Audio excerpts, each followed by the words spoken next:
An oil change is one of the easiest things you could do to help maintain your car for as long as possible and keep it running as nicely as it can. And on these W212s, it gets even easier. So I'm going to show you how to use the oil extraction method and everything you're going to need to make sure you can do them quick and easy at your home.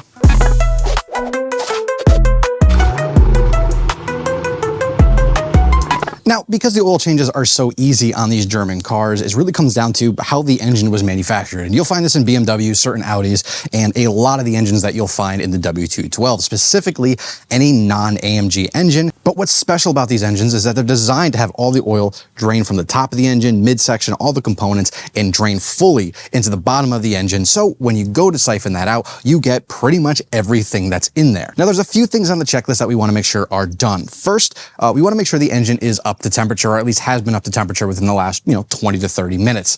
Temperature is around 176 degrees Fahrenheit or around 90 degrees Celsius. That's going to allow the engine oil to reach its proper viscosity and be a lot easier to suck out, as well as a lot easier for it to drop down. Number two, you're going to want to make sure your vehicle is on as level of ground as you possibly can. If it's a few degrees here and back, that shouldn't be too much of a problem. And if you can, get a couple of cheap ramps if you have a slightly sloped driveway so you can back up onto them and kind of cancel out that angle. So once your oil is up to temp and you are on a flat surface, it's always good to go ahead and check the oil level so you know exactly what you're working with. You know, if you're down a half a quart, you know exactly how much oil you should be expecting to take out with the oil extractor. So let's go ahead and check mine now. So this being an M278 motor, we are looking at right around 8 to 8.5 quarts of oil. It's been sitting for around 10 minutes, so let's go ahead and pull the dipstick in the back here. Go ahead, wipe the first test off, feed it back down. I got gloves on because I'm going back and forth with the camera. I don't want to get the camera all oiled up. That one does not need lubrication. And yeah, there we go. So we're actually going to take a look at this here together. So hopefully we can get that in focus. But we are on the bottom half, so maybe a little under half right there, which honestly is totally fine. It's good that we're doing an oil change now. Oil looks pretty good. It's a little dark, but for 5,000 miles, basically exactly, it looks pretty good. It definitely has some life left in it, but now we know exactly how much oil to expect. So now that we got the fundamentals out of the way, what exactly do you need to get this job done? It's actually pretty easy. You do need just a 27mm socket, maybe an extension on there as well. That's going to give you access to remove the oil filter. You can get a full, I think it's a 74mm oil wrench if you wanted to use that, but there is a nut on top for you to use. Of course, you do need a oil extractor as such. Make sure it fits the capacity that you have in your engine. Otherwise, you'll be overfilling it and it won't fit. It's going to be taking around 8.5 quarts out of here, so that should be more than fine. If you guys are looking for something like that, I do have the same one I bought. It's on my website. I'll link it down in the description so you guys can pick that one up. And of course, you need some extra oil. And today we're going with liquid moly. I always stick with liquid moly myself, and this is the synth oil. I actually just transferred from the Lectuff or whatever it was, the semi-synthetic. I didn't realize it was semi-synthetic. This is a full synthetic, really high quality oil, and I'm going to add some Ceratec to that later, which we will get to. So as long as you have your oil, your filter, I bought my entire kit from FCP Euro, which has lifetime warranties. They're right up the street from me, so I get to go ahead and put my old oil back in the containers and bring it right back down to FCP, and they give me credit for a new one. It's a pretty awesome gig. But once you have these three items, that's really all you need. Since we're not getting underneath the car, we don't need to jack it up at all. It's going to go right from the top. So let's get started. Now, I'll do my best to get you guys as best view as possible, kind of in the meat and potatoes of this thing, but really simple. You really only need to take off this intake pipe, which actually had already subsequently fell off. These things are extremely frail, so either replace them with something better or just be extremely careful. Pop this guy off. You can set this over to the side, and then you do have access to your oil filter right here. Once you have your intake removed, just for ease of use here, you want to go ahead and grab your extractor. Now, one thing to note here, your extractor may not have this huge loop of hosing here, so you may have to pick some stuff up from Home Depot or something like that. Get one of these simple connectors here. You'll be just fine. You don't need a whole lot of tubing here. You really only need a little bit longer than the dipstick and then to lead to the extractor itself. So I have a little bit of excess, but after a couple of changes, this tube starts to get a little frail and a little weird. So I end up just snipping off a couple of inches and getting kind of like a fresh hose to work with. So to help with this, obviously, you want to make sure that your extractor is on the ground below the engine level. It's going to be a little hard to do because this is such a low car. But what you want to do is pop out your dipstick, because we're going to be actually extracting it from the dipstick tube itself. And you want to do a little bit of a measurement here. So kind of get a rough estimate of how long the dipstick is. kind of thumb that out a little bit. You can put your oil dipstick to the side, just put it right up front for a minute. And you want to take about that length and you want to start feeding it down that extraction tube here. Now this extraction tube is not extremely long, so just be wary. When you start hitting the bottom, you'll feel a little spongy, a little stuck. Bring it up a little bit and you can kind of start there. I would really err on the side of caution to be as high up as you can. Don't put it down too much. You don't want it to hit the ground and kind of lose suction there, or curve up and then you kind of lose some of that oil depth. So definitely start a little bit higher and we can move it down as we start extracting. So once we're all set and we think we have a pretty good startup, you just want to kind of go for it. And here comes the fun part. You just start pumping. Now this one is a manual pump, so just got to give it a couple of these pumps. Now you don't have to keep pumping this religiously. Once you create a vacuum, it will work. You may have to give it a couple of pumps here and there, but we are starting, yeah, and that's some pretty solid oil. I do want to bring this down just a little bit more. Now, once you have the vacuum going, you're going to want to really do this as long as you really think is worthwhile. If you're not getting anything, I guess it's time to stop. Generally, I find anywhere between 15 to 25 minutes, depending on the engine. I mean, you could do this on a 272, 276, anything like that, which has less oil in it. So it may not take you quite as long. This with about 8.5 quarts does end up taking around 20 minutes or so. So we're going to go ahead and just keep an eye on this for 20 minutes or so, and we'll see you back if something happens. So judging by the little line on the side, we're right around 2 quarts or so in, which is pretty good pace for around 5 minutes. So every once in a while, just kind of pull this tube up, kind of stick it back down. You'll see when the vacuum kind of hits and you really get some oil. Otherwise, you might be a little too high or a little too low potentially. This probably would have been a lot easier if I got an electric pump. I should probably just do that. It's like pumping up a tire forever. It's great. All right, so we're about halfway done with the oil. We're probably at around 4.5 liters, close to 5 liters-ish. So we're a little bit over halfway there. So I figured it's a good time to do our filter. So one thing I didn't mention is you do need a little bit of a rag if you want to keep things clean. Get your filter, make sure it's a Hankster OEM or something. Don't go Fram or anything cheap like that. There is a lot of oil pressure in these engines, and cheaper filters have been known to collapse underneath themselves, underneath the suction, underneath the pressure. And then that leads to almost no lubrication to your top end, and that goes kaput to an engine. That already happened to me once, not because of an oil filter, but don't want to have that happen again. And then of course we'll get your 27 millimeter here. So let's go ahead and I'll change the camera angle so you can see a little bit of a closer angle. We'll go ahead, take this filter off, dispose of it, take the O-ring off, put the new O-ring on, and of course re-torque down that oil filter. All right, hopefully that noise isn't too distracting for you, but so typically what I end up doing is I end up just throwing a rag of some sort down there just so it doesn't get any crazy drips down there. You do want to go ahead and grab this guy here.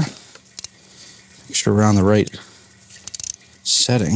Now these things don't have to be too tight, so you don't have to force it. You also don't want to strip anything. And now this is a cartridge style filter, so the entire filter itself is only this right here. We'll take a look. There's some gunk in there, but no metal, which is good to see. You can never be too sure, but it's an M278 and these things like to click themselves. So we're gonna go ahead, pop this out. It's just a little clip, so you just wanna give it a little bit of a tug right there. Place that in there. We're gonna go ahead and empty out our new filter, and I just go ahead and put it right back in here. And of course, we have a brand new O-ring in the filter there. You definitely got to put that on. And I got a very specialized tool here. It's a Husky flathead. Just going to go ahead and lift this up. Now, because we are returning these to FCP, I actually keep these and put it back in the original box because that counts as a return. I will get a return credit for this O-ring as well as the used filter and all the used oil, which is pretty crazy. So we're going to go ahead and put this back on. Now that was on, you can see the journal right there where it's supposed to go in. We're just going to go ahead and stretch that over. Be careful not to rip it, tear it. Try not to use any tools or screwdrivers to get it on. You shouldn't need to because you might end up damaging it. Then you want to go ahead and clip your filter back in. Should be very easy to do so. There you go. And we'll go ahead and put this guy back on. Now you do have the feed tube right here into the filter, however that mechanism works. I'm going to go ahead and put that down in there, and we're going to hand tighten it for now. Now, something to obviously realize is you can completely overdo the torque with something like this, even if it's super small. So you really only need around 20 pound-feet of torque. It's always good to have a torque wrench. This thing is like, I don't know, 20, 30 bucks. I'll see if I can have a link to it in my store as well. About 18 pound-feet of torque. There you go, 20 pound-feet of torque right there. So now we're good. So we're good on the oil. That's all good. You can take your rag out, make sure we got the rest of the oil out, and then we'll be ready to fill back up. So I guess while we're waiting for this thing to finish up, again, I gotta give it another pump. Once this is done, then we'll be ready to fill it back up. But in the meantime, figured I'd tell you about Ceratec. And this is obviously not sponsored. I'm way too small to be sponsored by Liquid Moly. FCP, Liquid Moly, shout out to me, shout out to you. Anyways, Ceratec here is actually a great product. It's the the next generation of the MOS2 or MOS2, however you want to say it, which is basically Molygen for your engine, which is essentially a bunch of different chemical additives that will reduce friction, help engine oil life, things like that nature. Ceratec is the next generation. It's actually a ceramic-based product. Lasts around, well, up to 30,000 miles, but doing this every oil change is definitely recommended. It's around $30 a bottle. On something like this, you may need two.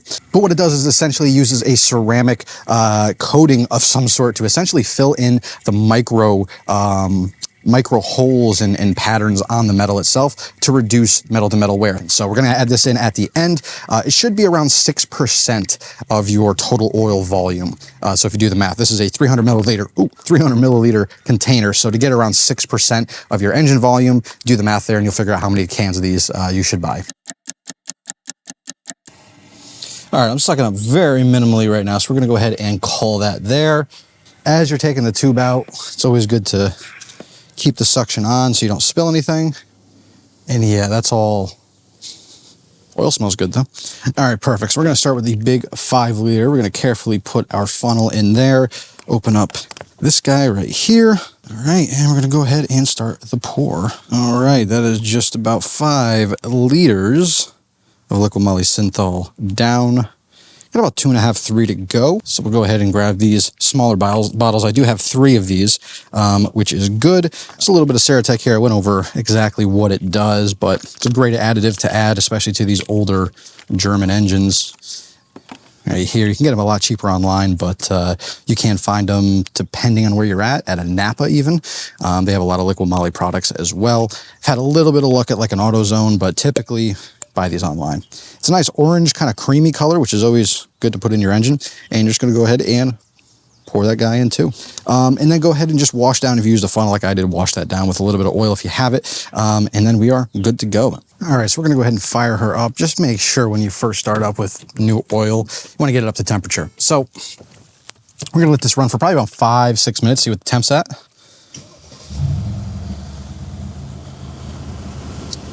All right, now that does actually sound very, very smooth. And obviously with older oil, thinner oil, you're gonna have issues with, you know, the top end on these engines, even more so than a lot of other vehicles. So it's definitely good to do these oil changes at a frequent interval. Obviously that goes without saying, but the temperature's right at around 134 degrees for the oil. We just put it in. Obviously that sensor needs to readjust with the fresh oil in there, but you should wait to about 176 or around 90 degrees Celsius.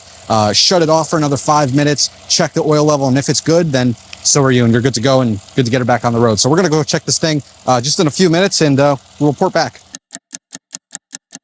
All right, let's do a little bit of an oil check here. Wipe the old stuff off, obviously.